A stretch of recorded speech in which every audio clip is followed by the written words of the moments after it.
Halo, Assalamualaikum.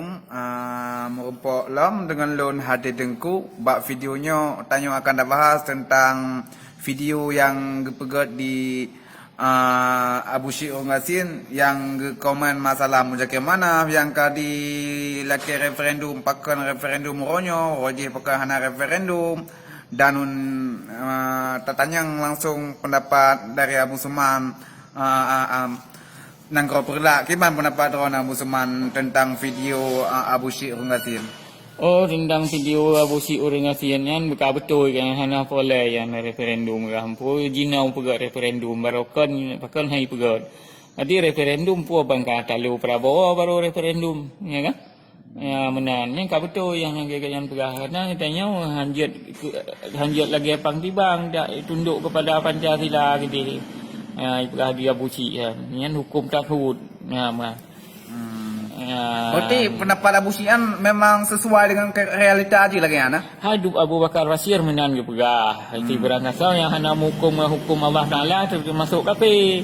Yang ban sedangkan ke pegah di Abu Bakar Basir kan yang hana hukum Pancasila dengan hukum Allah Taala kan termasuk hukum takhut. Ya menan. Ya, jadi menyetak bela takhut putar mantap. Ya kan? Ya. Jak bela takhut ini hana syahid. Hana kon jihad itu. Ya benar. Yang tak bela Islam, ya menyetak bela takhutnya apapun cerita ini tengok kan syahid. Nah, dalam isu-isu bahwa macam mana Kerajaan Bung yang orangnya pernah menjanji orang sasia kakak 1 juta. Pukulnya sesuai dengan ipegah diurangnya bahwa macam mana Kerajaan Bung memang pernah menjanji menurut orang pernah dengar. Hai na ton abih uri nang do matabah kampung nak pilih haji orangnya hana payah le kampanye cik KPA mandum pilih sebab fikir nak gaji 3 juta di bulan. Tiba-tiba kan hana menang je orangnya hana payah kampanye. Saya ini ya. Hana payah kampanye kira hana payah bela saat kuik sepanduk sebab fikir nak gaji 3 juta di bulan ni kampung pilih tu mandum.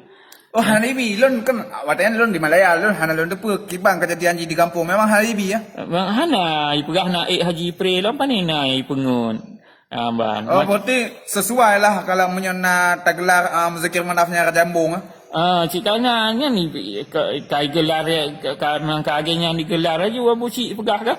Memang bantat. Berarti tengok hana payah tak ikut lah menyaji Kerajaan Bung ipegah referendum kon merdeka nyan prak madunyan habang bung Anya hamba bungji yang merdeka ke pota atem damai barokon.